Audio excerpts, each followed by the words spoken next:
Tila malabo raw ma-override ng Kongreso ang pagbito ni Pangulo Aquino sa panukalang dagdag pensyon para po sa mga SSS member. Ang SSS naman, aminadong hindi rin kakayanin kahit na 1,000 pisong dagdag sa mga pensyonado. Saksi si Maris Umali.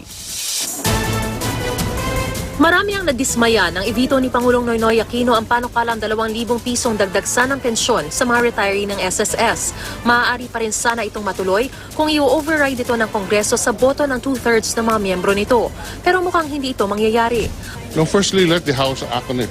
Ayon kay House Speaker Feliciano Belmonte Jr., sa halip na override, mas mainam daw isabatas ang panukalang magbibigay ng kapangyarihan sa SSS na itaas ang pensyon kahit daw 1,000 piso. Naipasa raw ng Kamara ang bersyon nito ng panukala. Kailangan na lang daw na magpasa rin ang Senado ng counterpart bill. And I have mentioned this to Senate President Drilon. Pasahan niyo yung second bill ako. At huwag 500 yung bigyan natin, 1,000 at least. Pero ayon sa pamunuan ng SSS, di pa rin kakayanin kahit ang 1,000 peso pension increase. Sabi ho namin 56 billion pesos ang 2,000. Sabihin na lang natin 1,000.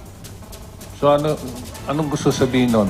28 billion pesos pa rin ang kailangan ng sistema. Ang gusto sabihin ho, imbis na 13 years or 15 years ang kakainin ng 2,000, half of that, mga 7 years. So hihiksi ang buhay pa rin ng SSS. Ang pangambang mabangkarote ang SSS sa taong 2027 kung ipatutupad ang 2,000 pisong dagdag pensyon ang dahilan kung bakit hindi pinayagan ni Pinoy ito. Aminado ang SSS na mababa nga raw ang pensyong ibinibigay nila, pero ito raw ay dahil napakababa rin naman daw ng kontribusyong hinihingi nila. Kung tutuusin, hindi na raw lugi ang mga miyembro ng SSS. For every 1 peso contributed by the minimum contributor, they receive 15 pesos.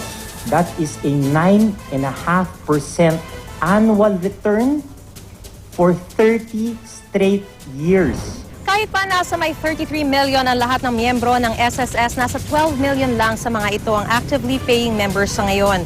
75% pa ng lahat ng mga miyembro nasa informal sector daw na hindi naman tayo makapagbayad ng kontribusyon kada buwan. Yung isang buwan lamang nagbayad ka ng SSS, membro ka na. Ang tinatanong lagi sa amin, improve collection efficiency. Sinong kokolektahan ko? Ang mga taong walang kakayahang magbayad? Pinag-aaralan naman daw ng SSS ang pagbibigay pa rin ng mas magandang benepisyo sa lahat. Pero sa ngayon, kung gagawin yun ay may kapalit na dagdag kontribusyon o di kaya'y palalawigin ang retirement age, magbabawas ng ibang benepisyo ang miyembro o di kaya'y mas malaking subsidiya ang kailangan mula sa gobyerno. Suportado ni Liberal Party Standard Bearer Mar Rojas ang pagvito ng kapartidong si Pangulong Noynoy Aquino sa panukalang dagdag pensyon. Ito ba ay dapat na gawin para sa political points lamang? Hindi ata. Ayon sa mga eksperto, mababankrupt ang SSS pag ginawa natin ito. Ang hakbang na ito, binatikos naman ni Party List Representative Roy Señeres na nagsabing marami umanong kumpanya ang hindi nagre-remit ng SSS contribution. Naniniwala naman si Vice President Judge Marbinay na habang tumatagal, lumiliit ang value ng pera kaya anuman ang halaga ng pera noon ay tiyak na mas kaunti nang nabibili ngayon. Mukhang ang umiral doon pag tinaasan ng benepisyo, dagdag gastos. Kontra rin sa desisyon ng Pangulo si Davao City Mayor Rodrigo Duterte. Along the way, pumalugi sila, then by that time, baka mag-improve ang economy. You can get other fundings. Para naman kay Senadora Grace Poe, dapat magbigay ng alternatibong hakbang kung hindi kaya ang 2,000 pisong dagdag pensyon. Ang hamon ko ay sa SSS mismo.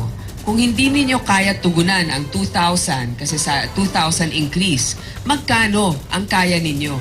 Sinusubukan pa namin kunan ng pahayag sa Senador Miriam Defensor Santiago. Ako si Maris Umali ang inyong saksi.